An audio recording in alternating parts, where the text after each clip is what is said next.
The transport ship descended through the purple clouds of Velrisa Prime, and Jiho pressed his face against the window like a child seeing snow for the first time. Earth had sent its best diplomats to meet with the Dalari Empire, the most powerful civilization in the known galaxy. Jiho was not a diplomat. He was an engineer who happened to speak 4 languages and had a knack for explaining complicated things in simple ways. That was enough to get him assigned as a technical advisor to Ambassador Hana's team. "Stop gawking," Hana said, but she smiled when she said it. She sat across from him, reviewing her notes for the 10th time. "Remember, we're representing all of humanity here. The Dalari have been traveling the stars for thousands of years, while we've barely made it past our own moon with people inside a tin can." Jiho pulled away from the window. "That's exactly why they invited us, isn't it? They're curious about the tin can people," Hana laughed. "Maybe. Or maybe they just want to see if we're worth trading with. Either way, don't touch anything. Don't insult anyone, and for the love of all that's holy, don't try to fix anything." That last part would prove to be impossible advice to follow. The palace of the Dalari Empire looked like someone had carved it from a single massive crystal. It rose from the planet's surface in spiraling towers that caught the light of 3 suns and scattered it in rainbow patterns across the sky.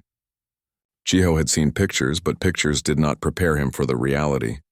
The building seemed alive, humming with energy he could feel in his bones. They were escorted through halls so vast that their footsteps echoed for seconds.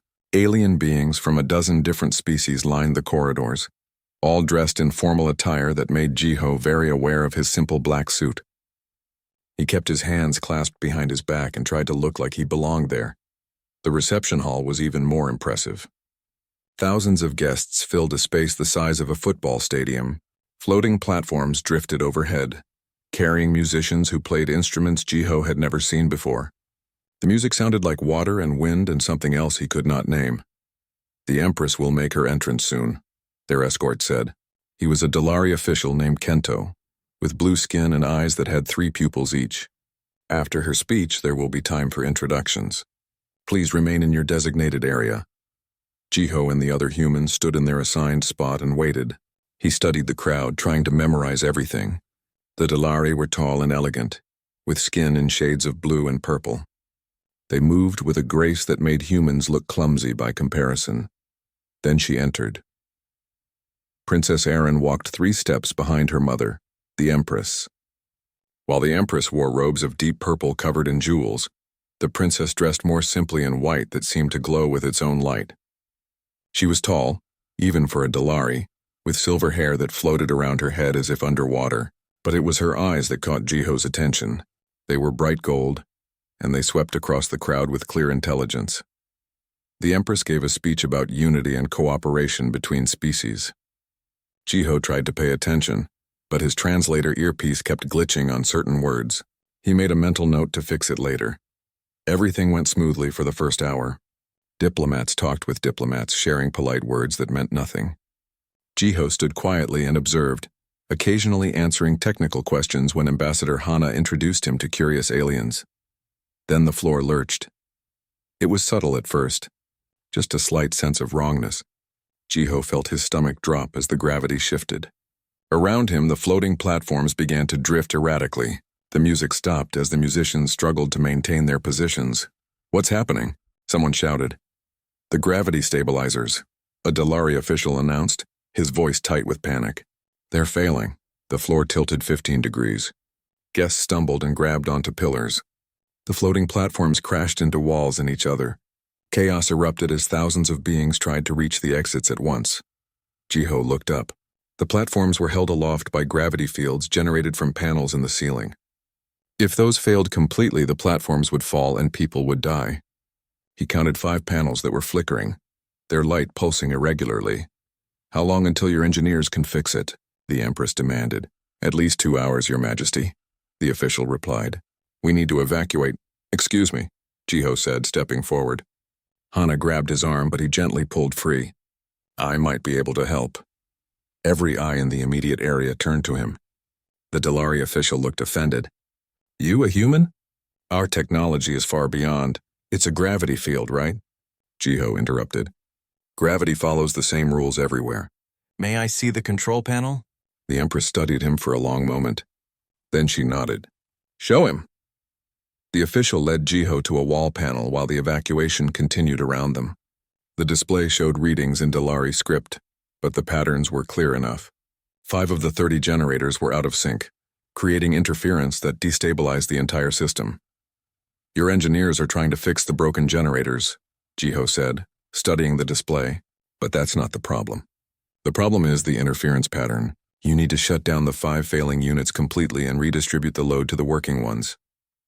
"That's impossible," the official said. "The system requires all 30 units to function."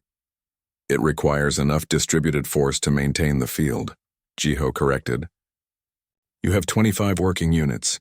If you redistribute and boost their output by 20%, you can compensate for the missing 5. The units aren't designed to operate at 20% above normal. They don't have to operate there for long. Just until the emergency passes and you can fix it properly." Jiho pointed to the display. "See this oscillation? Every 14 seconds, the failing units try to sync back up. That creates a spike. In about 3 minutes, that spike will be large enough to crash the whole system." The official hesitated. Behind them, a platform scraped against the wall with a horrible sound.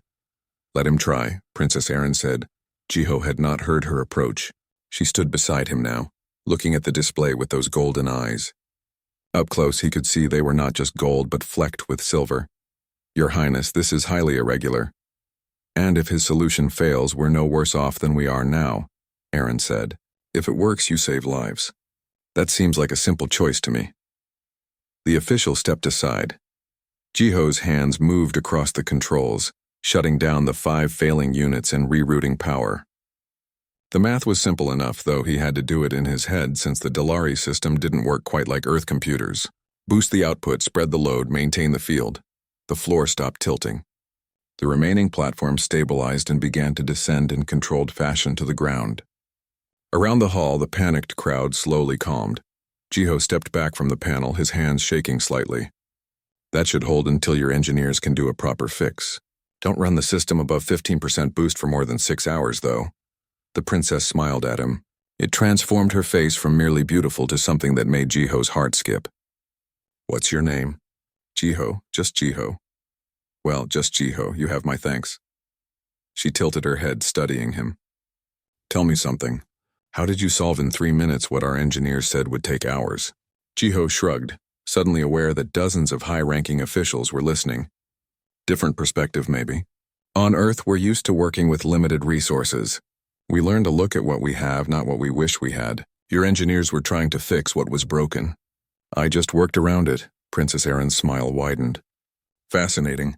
I would very much like to learn more about this human philosophy." Before Jiho could respond, the Empress approached. Her expression was unreadable. "You have done us a service, human. The Dalari do not forget such things." She walked away and the crowd parted for her. But Princess Erin remained, still looking at Jiho with those golden eyes full of curiosity. "I hope we meet again." "Just Jiho," she said. Then she too departed, leaving Jiho standing by the control panel with Ambassador Hana staring at him in shock. "I thought I told you not to fix anything," Hana said. Jiho grinned. "You did. I'm really bad at following instructions." The invitation arrived the next morning on a data crystal delivered by a palace courier. Ambassador Hana held it up to the light, frowning at the ornate Dalari script etched into its surface. "Princess Erin requests your presence at the Museum of Ancient Technologies this afternoon," she translated. "She wants you specifically, Jiho, not the delegation, you." Jiho nearly spilled his coffee. "Why would a princess want to spend time with me?" Hana gave him a look that suggested he was being deliberately dense. "You saved her mother's reception from disaster. You're interesting. And unless I'm reading the cultural files wrong, the Dalari value intelligence and practical skills above almost everything else." She set the crystal down. "Go, be polite, and please try not to accidentally propose marriage or declare war." The Museum of Ancient Technologies sat in the oldest part of the palace complex, a building that seemed to have grown from the ground rather than being built. Princess Erin waited at the entrance, dressed casually in simple blue robes that made her look more like a student than royalty. "Just Jiho," she greeted him with that smile. "I'm glad you came. I wasn't sure if you would." "I'm pretty sure refusing a princess is a bad diplomatic move," Jiho said. then immediately worried he sounded rude. But Aaron laughed. Probably. But I asked you here as someone interested in technology, not as a princess. I thought we could have a conversation without all the formality. She gestured toward the entrance. This museum is my favorite place in the palace. No one else comes here much anymore. They say the past is less important than the future. What do you say? Jiho asked. I say you can't understand where you're going if you don't know where you've been. They walked through halls filled with devices from civilizations long gone. Aaron explained each one with genuine passion. There was a power core from the Vethi collective that ran on quantum probability, a navigation system from the First Age that somehow mapped space by tasting light, a communication device that translated thoughts directly between minds. Jiho listened and asked questions, but what fascinated him most was not the technology, but the way Aaron talked about it. She did not just recite facts. She wondered about the people who built these things, what problems they were trying to solve, what their daily lives were like. This is my favorite, she said, stopping before a small, unremarkable box made of dark metal. It's from a species that doesn't exist anymore. The Torvan. They were not advanced like the Dalari or many other races, but they survived for millions of years through sheer determination. This box is a water purifier, simple, durable, elegant. When their world started to die, these boxes kept them alive for thousands of years while they searched for a new home. Did they find one? Jiho asked quietly. Yes, they live on the northern continent of this very planet now, not as Torvan anymore. They've integrated with Dalari society over generations, but they survived. Aaron touched the box gently. Advanced technology is impressive, but sometimes I think the most beautiful things are the simple solutions that just work. Jiho found himself smiling. On Earth we have a saying, the best solution is the simplest one that solves the problem. I like that, Aaron said. She turned to face him fully. Tell me about Earth, not the official information in the databases. Tell me what it's really like. So Jiho told her. He described rain falling on city streets and the smell of food from street vendors. He told her about music that made people dance until they forgot their troubles, and books that made them cry. He explained how humans fixed broken things with tape and hope, how they built communities in impossible places, how they kept trying even when everything said they should give up. Aaron listened to all of it with those golden eyes focused entirely on him. You make it sound beautiful, she said softly. But your planet has so many problems. War, poverty, disease.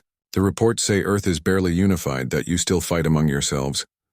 We do, Jiho admitted. We're not perfect, but we're trying. Every generation tries to do a little better than the one before. Sometimes we fail. Sometimes we succeed, but we keep trying. They talked for hours. At some point, they sat on a bench near a fountain that created water sculptures in midair. Aaron told him about the weight of expectations, how everyone assumed she would think and act a certain way because she was the heir, how sometimes she felt more like a symbol than a person. I think I understand a little, Jiho said. Back home, I'm representing all of humanity. Every time I speak, people judge my entire species by my words. It's terrifying. But you do it anyway, Aaron observed. What else can I do? Hide? Someone has to represent us, and I'm here, so it might as well be me. Aaron looked at him with something that might have been admiration. That's very human of you. Is that a compliment? I think it is. The courtship, if that was what it was, continued over the following weeks. Aaron found reasons to invite Jiho to various functions. A diplomatic dinner became an opportunity to show him Dalari music. A state ceremony included a private tour of the palace gardens. Each time they talked about everything and nothing, the palace court noticed. Jiho could feel the eyes on them, hear the whispers that stopped when he entered a room. Ambassador Hannah warned him that he was becoming the subject of gossip. Some of them think it's cute, she said. Others think it's inappropriate. A few think it's a scandal waiting to happen. Just be careful, Jiho. He tried to be careful. But it was hard when Aaron looked at him like he was saying something profound when he was just explaining how coffee was made. The situation came to a head at a formal state dinner. Jiho sat with the human delegation at a table far from the royal family. Lord Vexus, a high-ranking Dalari noble with purple skin and cold eyes, made a point of walking past their table. I hear the princess has taken an interest in human culture, Vexus said loudly enough for nearby tables to hear. How charming. Like a child fascinated by a new pet. Jiho felt his jaw tighten but said nothing. Ambassador Hannah put a warning hand on his arm. Vexus continued. I wonder, can humans solve complex mathematical problems? Or do they just stumble onto solutions by accident? He pulled out a data pad and set it on their table. This is a classic Dolari puzzle. Even our computers struggle with it. Perhaps you'd like to try just to amuse us. The display showed a three-dimensional maze of equations that shifted and changed as he watched. The goal was to find the path through the maze that balanced all equations simultaneously. Jiho had seen similar problems before, though never this complex. It's not really my... he started to say. Afraid? Vexus asked with a smile that did not reach his eyes. Across the room, Jiho saw Princess Erin watching. She looked tense, her hands gripped tight on her chair. Give me a minute, Jiho said. He studied the puzzle. The Dolari approach would be to calculate every possible path until finding the correct one, but there were millions of paths, each requiring enormous computational power. It would take hours even for an advanced AI. But Jiho was not thinking like a Dolari. He looked at the overall pattern instead of the individual equations. There was symmetry to it, a repeating structure. If you assumed the creator of the puzzle wanted it to be solvable, they would have built in a logic to it, and if there was logic, there was a shortcut. He traced his finger across the display, following the pattern. Here, he said, marking a path that cut through the maze in an elegant curve. Vexus checked the solution. His expression went from smugly confident to shocked. That's correct. But how did you... I didn't calculate it, Jiho explained. I saw the pattern. The equations are arranged in a spiral structure based on prime number intervals. Once you see that, the path is obvious. The hard way is to calculate every step. The easy way is to step back and see the whole picture. Silence fell across the nearby tables. Then Princess Erin stood and walked across the room to the human table. The entire hall watched her.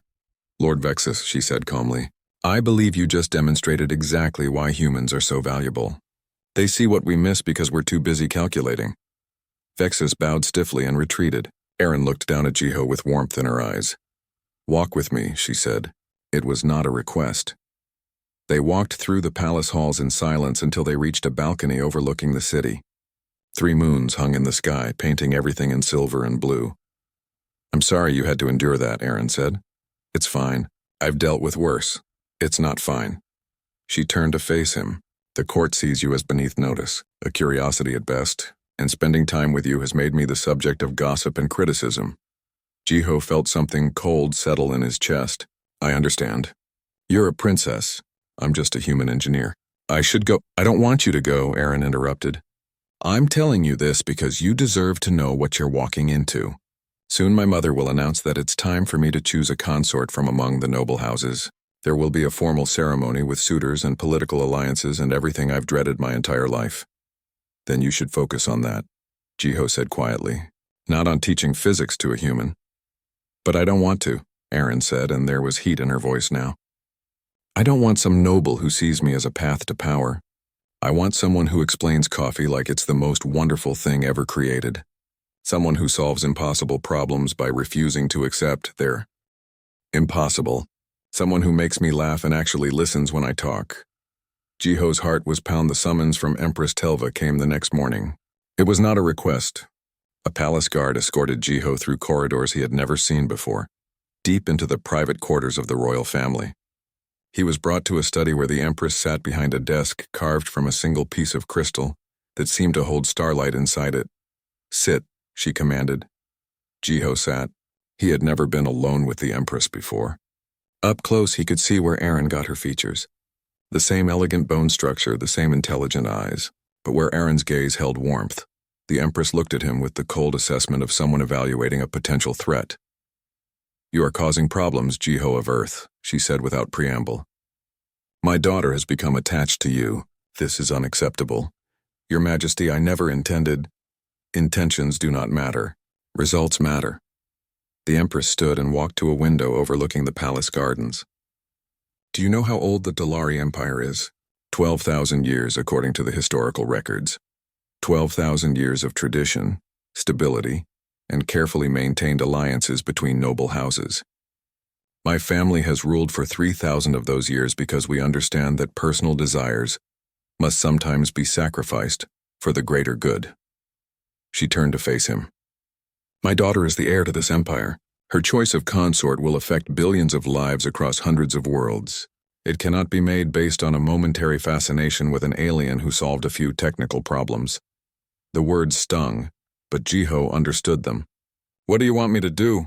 Keep your distance. Be professional when you must interact with her, but do not encourage whatever it is she thinks she feels. In a few weeks, we will hold the formal courtship ceremony. Aaron will choose from among 5 suitable candidates from the great houses.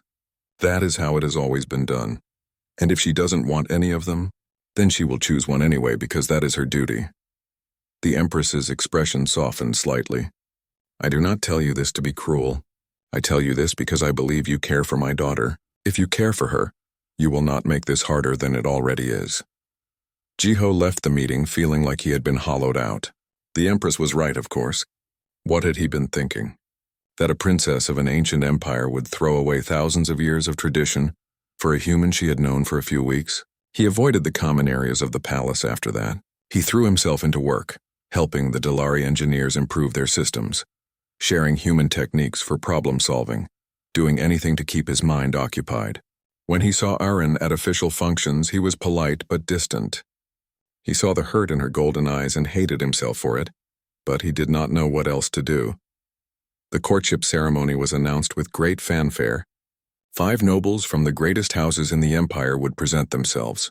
Princess Erin would evaluate them through a series of trials and then make her choice. The entire Galactic Council was invited to witness this historic event. Jiho prepared to watch from the sidelines and then return to Earth as soon as diplomatically possible. Then the news came from the frontier. A mining colony called Vetra Station on the edge of Dalari space was under attack by the Kryn horde. The Kryn were raiders, nomads who swept through space taking what they wanted and leaving destruction behind. They rarely attacked Dalari holdings because the Empire's military response was swift and overwhelming. But Vetra Station was remote. The nearest Dalari fleet was 3 days away, and the colony could not hold out for more than one. Jiho was in the delegation briefing room when Ambassador Hana called him over. They're discussing the situation in the war room. Your security clearance just got upgraded. The Empress specifically requested your presence. The war room was a circular chamber with holographic displays showing the tactical situation. Dalari military commanders stood around the display, their expressions grim. The Empress and Princess Erin stood together watching. The situation is clear, Admiral Kess was saying. We cannot reach them in time. We should evacuate what we can and accept the loss of the colony. Unacceptable, the Empress said. Vetra Station has 6,000 colonists. We do not abandon our people. With respect, Your Majesty, we have no choice. The Kryn have superior numbers and firepower. The colony's defenses are mining equipment, not military installations. Jiho studied the holographic display. It showed Vetra Station, a collection of habitats and mining facilities built into an asteroid field. The Kryn fleet was approaching in a standard attack formation, 3 heavy ships and a dozen smaller raiders. What resources does the colony have? Jiho asked. Every head in the room turned to him. Admiral Kess looked annoyed at the interruption. They have standard mining equipment, plasma cutters, ore haulers, drilling lasers, nothing that could damage a warship. What about the asteroids themselves? Jiho asked, stepping closer to the display. The colony is built in an asteroid field, right? How big are the asteroids? Some are the size of small moons. But I fail to see. On Earth, we have a concept called guerrilla warfare, Jiho said, his mind racing. When you're outmatched in a straight fight, you change the rules. You use the environment. You make them fight on your terms, not theirs. He manipulated the display, highlighting the asteroid field. The Kryn are coming in a standard formation, because they expect a standard defense. But what if the colonists use the mining equipment to move asteroids into their path? Not to hit them directly, the Kryn would just destroy them. But to force them to navigate a constantly changing maze, Admiral Kess frowned. That would only slow them down. Which gives you time, Jiho continued. While they're navigating, the colonists use drilling lasers to create weak points in select asteroids. Then, when the Kryn ships pass close enough, detonate the weak points. The resulting debris field would be like a shotgun blast at close range. The mining lasers do not have the range. They don't need range. The Kryn have to come to them because that's where the colony is. You make the asteroid field itself the weapon. Jiho looked at the Empress. It's not a guaranteed solution. It's risky. But it might buy enough time for the fleet to arrive. Silence filled the room. Then Princess Erin spoke. It could work. Your Highness, with respect, this human cannot possibly understand our military tactics. Admiral Kess protested. He understands improvisation, Erin said. He understands using what you have instead of wishing for what you don't. That's exactly what Vetra Station needs right now. The Empress studied the display for a long moment. Then she looked at Jiho. Can you coordinate this remotely? I can try, Your Majesty. I'd need to speak directly with whoever is in charge at the colony. Make it happen, the Empress ordered. The next 18 hours were the most intense of Jiho's life. He worked with the colony administrator, a gruff Dalari named Mira, to implement the plan. They identified which asteroids to move, where to place them, how to maximize the defensive advantage. Mira was skeptical at first but became increasingly enthusiastic as the plan took shape. This is insane, she said at one point. And I love it. The Kryn fleet arrived on schedule. They slowed when they saw the changed asteroid field, suspicious of a trap. That gave the colonists time to position more asteroids. When the Kryn finally advanced, they moved cautiously, which was exactly what Jiho had hoped for. The first detonation caught a raider ship that had ventured too close to a marked asteroid. Debris tore through its hull and it spun out of control. The Kryn pulled back, reassessing. They tried to go around, but the colonists had created a maze with no safe path. The Kryn attempted to simply destroy all the asteroids in their way. But there were too many, and each detonation created more debris. Their progress slowed to a crawl. After 14 hours of this deadly dance, the Dalari fleet arrived. The Kryn, already battered and frustrated, retreated rather than face a fresh military force. Vetra Station had held. 6,000 lives were saved. In the war room, when the news came through, a cheer went up. Admiral Kess himself shook Jiho's hand. I was wrong about you, human. That was brilliant, the Empress approached. You have done the Empire a great service. Such actions must be recognized. She gestured, and an aide brought forward a small box. Inside was a medal, a star made of silver that seemed to hold light inside it. The Star of Velrisa. It is given to those who have shown exceptional courage and service. You are the first human to receive this honor. Jiho took the medal with trembling hands. Your Majesty, I just helped them think differently about their situation. You saved 6,000 lives by refusing to accept defeat. That is worth honoring. Across the room, Jiho met Princess Erin's eyes. She was smiling, and there was pride in her expression. But also sadness, because they both knew this changed nothing about the impossible distance between them. That night, unable to sleep, Jiho stood on one of the palace balconies. He did not hear Erin approach until she spoke. You were amazing today. He turned to find her standing a few steps away, wearing a simple robe against the night chill. I just applied some basic Earth tactics. Your people did the hard part, always so modest. She moved to stand beside him at the railing. The courtship ceremony is in 3 days. The suitors have all been confirmed. Lord Theron from House Kovar, lady. The Grand Court of the Dalari Empire could hold 50,000 beings. On the day of Princess Erin's courtship ceremony, every seat was filled. Representatives from every species in the Galactic Council attended, dressed in their finest. The humans occupied a small section in the middle tier, far from the royal platform but with a clear view of the proceedings. Jiho sat between Ambassador Hana and another diplomat, trying to make himself as small as possible. He wore his best suit and the Star of Velrisa medal on his chest, as protocol required for formal occasions. The medal felt heavy, like it was trying to pull him through the floor. You don't have to watch this, Hana said quietly. You could claim illness. No one would question it? Yes, they would, Jiho replied. They'd say the human couldn't handle seeing the princess choose someone else. I won't give them that satisfaction. The ceremony began with traditional music, haunting and beautiful. The Empress entered first, magnificent in robes of deep purple that seemed to absorb light. She took her place on the throne. Then Princess Erin entered, and Jiho's breath caught. She wore white as always, but this dress was different. It flowed around her like liquid starlight, and her silver hair was arranged in an elaborate style that must have taken hours. She looked every bit the princess, the heir to an ancient empire, completely out of reach of a simple human. She did not look at the crowd. Her golden eyes remained fixed straight ahead as she walked to her designated position beside her mother's throne. The Empress stood. We are gathered to witness an ancient tradition of our people. The heir to the throne has reached the age where she must choose a consort. 5 candidates from the noble houses have presented themselves. Each has been evaluated for their worthiness, their bloodlines, their contributions to the empire. One by one, the suitors were introduced. Lord Theron from House Kovar, tall and broad-shouldered, a decorated military commander. Lady Myra from House Eston, brilliant and poised, a leading scientist. 3 others whose accomplishments were equally impressive. They stood in a line before the princess, each one representing power, wealth, and ancient family connections. Any one of them would strengthen the empire through their alliance. Jiho felt sick. The empress continued. The choice is my daughter's to make. She has observed each candidate, considered their strengths, and determined who will stand beside her when she one day takes the throne. She gestured to Aaron. My daughter, you may choose. Princess Aaron stood. The entire court fell silent, waiting for her to approach one of the 5 suitors. This was the moment that would shape the empire's political landscape for generations. Aaron looked at each suitor in turn. Then she looked out at the crowd. Her eyes found Jiho in the middle tier. For a moment, their gazes locked.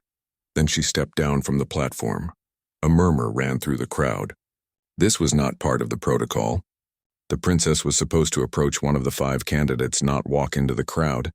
But Aaron walked with steady purpose down the steps, across the main floor, and up into the middle tier. The crowd parted before her in shocked silence. Dalari guards moved to intercept her, but the Empress held up a hand to stop them. Aaron stopped directly in front of the human section.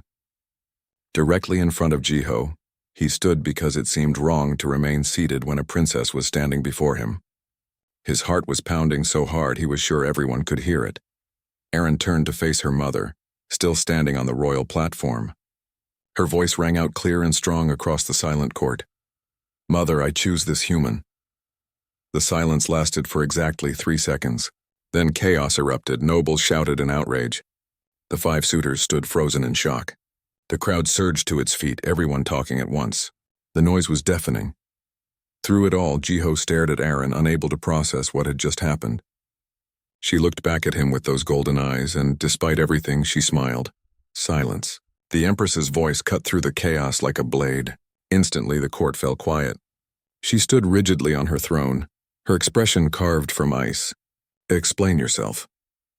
Aaron turned to face the crowd, but she moved to stand beside Jiho, not in front of him. Beside him. Equal.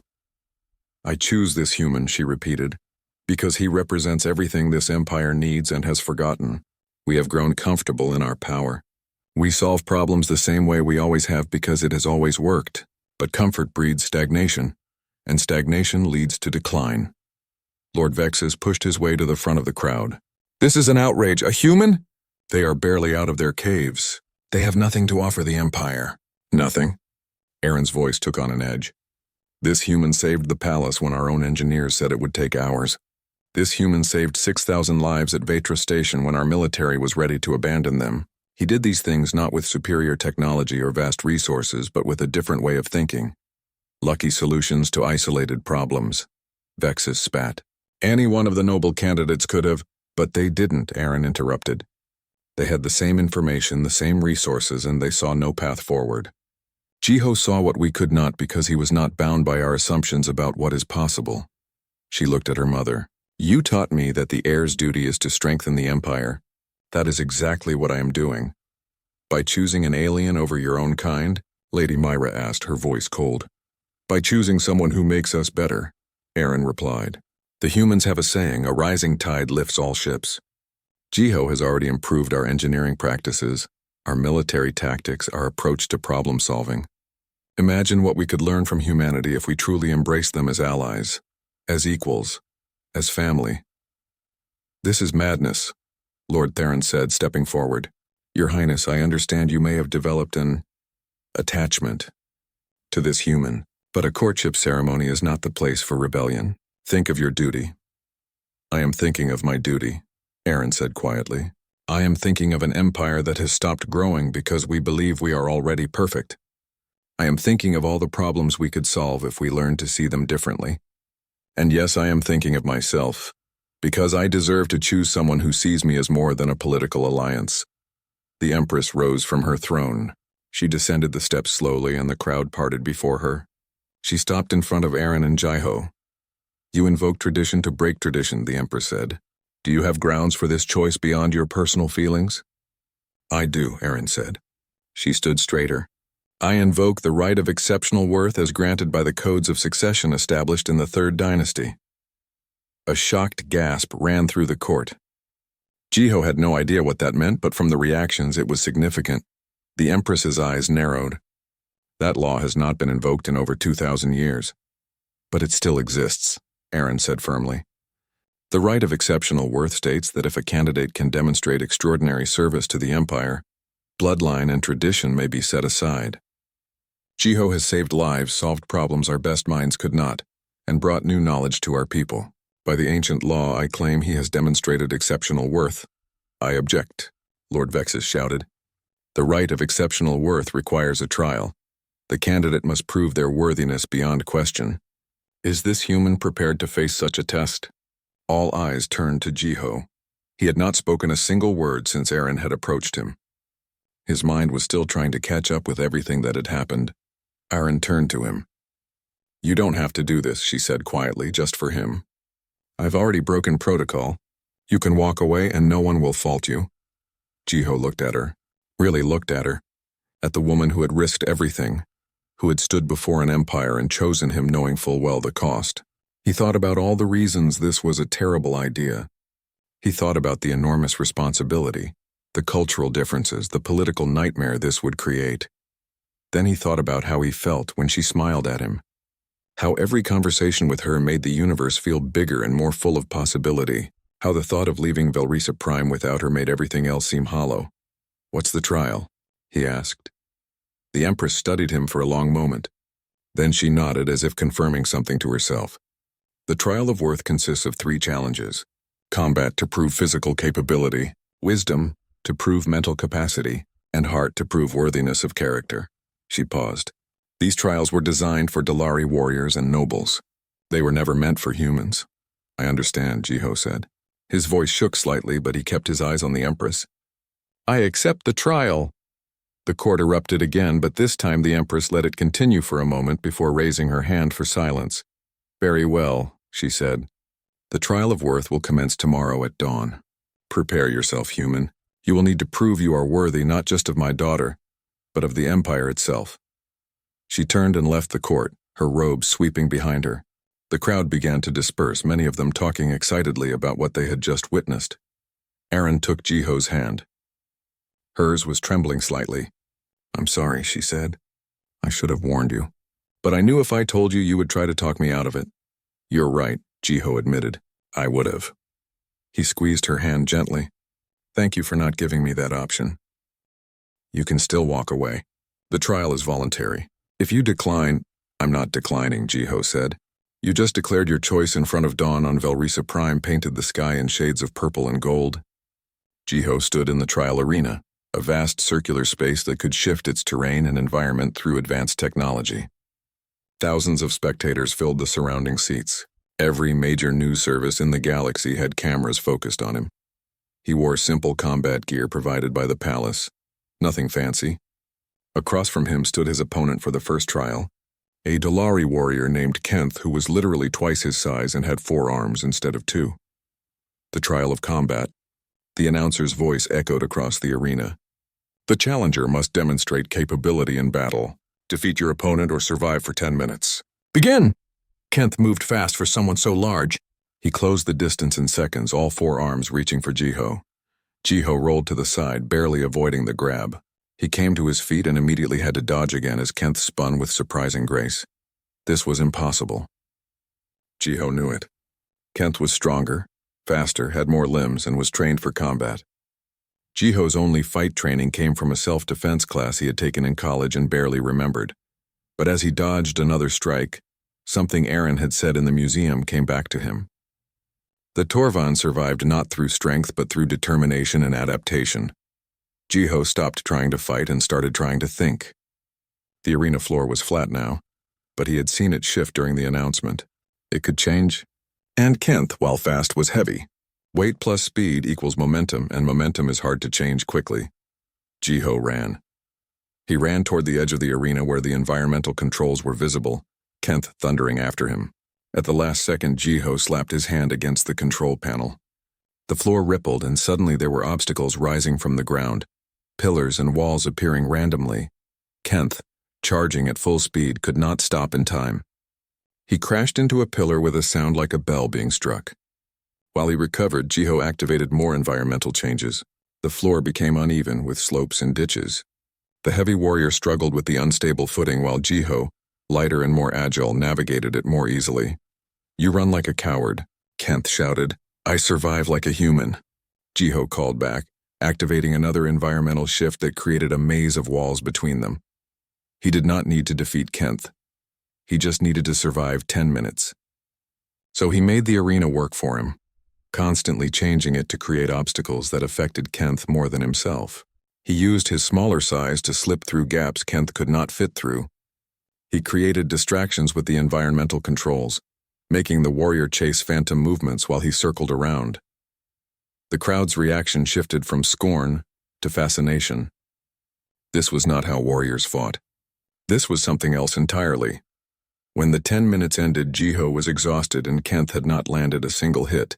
The warrior looked frustrated but also thoughtful. "You did not fight," Kenth said. "I survived," Jiho replied, breathing hard. "Sometimes that's more important," Kenth nodded slowly.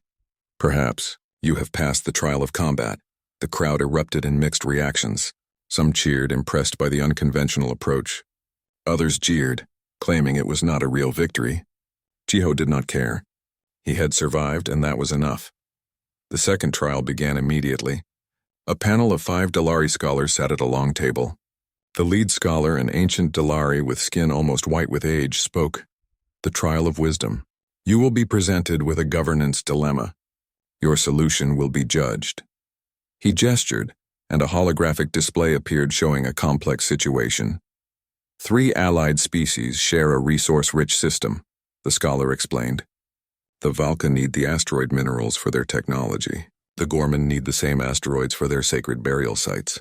The Trenni need clear space lanes through the system for their trade routes, but any mining or burial structures would block those lanes.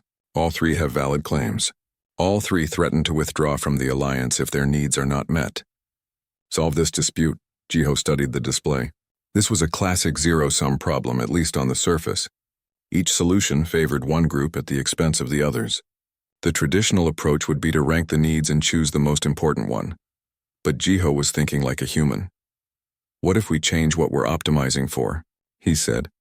"Instead of trying to satisfy one group completely, we partially satisfy all 3. "That satisfies no one," one of the scholars objected.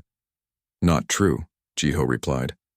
"Give the Valka mining rights to half the asteroids, the ones richest in the minerals they need. Give the Gorman the other half for their burial sites, the ones in configurations that match their religious requirements. For the trade routes, we use the space between the 2 groups of asteroids. Instead of one clear lane, we create a network of smaller routes that wind through the system. That's inefficient for trade," another scholar said. "On the surface, yes.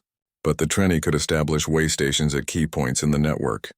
Those stations become trade hubs, which actually increases their economic benefit beyond what a simple clear lane would provide. Plus, the Valka mining operations and Gorman sacred sites become destinations themselves, creating additional trade opportunities." The scholars looked at each other. "You are suggesting that the limitation becomes an advantage?" "I'm suggesting that if you can't solve the problem as stated, you reframe the problem," Jiho said. "On Earth, we call it a win-win solution. Nobody gets everything they want, but everyone gets something valuable, and the combined result is better than any single option." The lead scholar leaned back. "Fascinating. We always approach such problems by determining priority and allocating accordingly. Your solution suggests that sometimes the answer is not to choose but to combine." "Exactly," Jiho said. After a brief consultation, the scholars nodded. "You have passed the trial of wisdom. 2 trials down, 1 to go. The trial of heart was different. There was no opponent, no problem to solve. Instead, Jiho stood alone in the center of the arena, while the Empress herself approached. The crowd fell completely silent. "This trial is the simplest and the hardest," she said. "Tell us why you are worthy of my daughter, not why you are capable, not why you are clever." Why you specifically deserve to stand beside the future Empress of the Dalari. Jiho's mouth went dry. This was it, the moment that would determine everything. He could talk about his accomplishments, but the Empress had seen all of that. He could make grand promises, but words were easy, so instead he told the truth. "I'm not worthy," he said. Shocked murmurs ran through the crowd. The Empress raised an eyebrow. "Explain. I'm not from a noble family. I don't have wealth or political connections. My entire species is just starting to explore beyond our own solar system. By every traditional measure, I'm completely inadequate for this role." Jiho took a breath. "But I don't think that's the real question. The real question is whether I can be what Aaron needs, and whether she can be what I need." He looked toward where Aaron sat in the royal box, watching him with those golden eyes. Aaron doesn't need someone who knows all the court protocols or has the right bloodline. She needs someone who sees her as more than the heir to the throne, someone who values her curiosity, her intelligence, her kindness, someone who makes her laugh and who is not afraid to tell her when she's wrong. He smiled slightly. "She told me about a water purifier in the museum. The Torvin device. She said sometimes the most beautiful things are the simple solutions that just work." "And you think you are a simple solution?" the Empress asked. "I think I'm someone who sees her for who she really is, not what she represents. And she sees me the same way." Jiho faced the Empress directly. "I can't promise I'll be a perfect consort. I'll make mistakes. I'll need help learning your customs. I'll probably embarrass myself at formal dinners and accidentally insult important nobles. But I can promise that I will spend every day trying to be worthy of her choice, not because I want power or status, but because she makes me want to be better than I am." He paused, then added, "And I think maybe I do the same for her. We make each other better. Isn't that what a partnership should be?" The silence stretched out. The Empress studied him with an expression he could not read. Then she turned to face the crowd. "This human has passed all 3 trials. By the ancient law of the right of exceptional worth, he has demonstrated his worthiness." She looked at the assembled nobles. "However, this decision affects more than just my daughter and this human. It affects the Empire. Therefore, I open the floor to objections." Lord Vexus stepped forward immediately. "Your Majesty, this sets a dangerous precedent. If we allow aliens into the royal family, the Dalari Empire has always adapted." A new voice interrupted. Admiral Kess stepped forward. "This human saved Vatra Station. His tactics are now being studied by our military academy. His presence has already strengthened us. But the political implications," another noble began, "are an opportunity, not a threat," Ambassador Hana said, standing in the human section. "Earth formally proposes a comprehensive alliance with the Dalari Empire. Cultural exchange, technological cooperation, mutual defense. If you're concerned about the precedent, make it official. Make this union a symbol of a new era of co-op.